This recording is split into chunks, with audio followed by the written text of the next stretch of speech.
एक बार की बात है, एक छोटे से गांव फूलनगर में एक अजीब घटना घटी। गांव के बच्चे हमेशा एक पुरानी बस के साथ खेला करते थे जो गांव के किनारे खड़ी थी। यह बस पुरानी और जर्जर थी, रंग उखड़ा हुआ था और इसके पहिए जमीन में धंसे हुए थे। लेकिन बच्चों के लिए यह किसी खजाने से कम नहीं थी। एक दिन गांव के एक बुजुर्ग, जिन्हें लोग बाबा हकीम कहते थे, बच्चों को खेलते देख मुस्कुराए और बोले, यह कोई साधारण बस नहीं है बच्चों, यह एक जादुई बस है। अगर तुम लोग इसके रहस्य को समझ लो तो यह उड़ सकती है।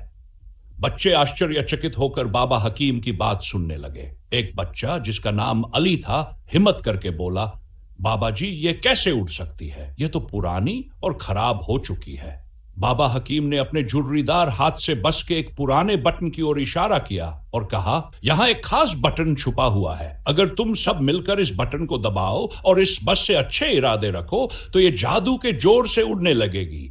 लेकिन ध्यान रखना, अगर दिल में लालच या गलत इरादे होंगे तो बस अपना जादू खो देगी। अली और उसके दोस्तों ने बाबा हकीम की बात पर विश्वास किया और अगले दिन बस की सफाई शुरू कर दी। उन्होंने बस की धूल मिट्टी साफ की, टूटी हुई खिड़कियों को चमकाया और सीटों को सही किया। जब बस साफ सुथरी हो गई तो उन्होंने वह बटन खोजना शुरू किया जिसका जिक्र बाबा हकीम ने किया था। आखिरकार अली को ड्राइवर की सीट के नीचे एक छोटा सा लाल बटन मिला। सब बच्चों ने खुशी खुशी बाबा हकीम को खबर दी। बाबा हकीम मुस्कुराते हुए बोले, अब सब मिलकर इस बटन को दबाओ और दिल में अच्छे इरादे रखो। सब बच्चों ने मिलकर प्रार्थना की कि वे गांव के लिए कुछ अच्छा करेंगे और अली ने बटन दबा दिया।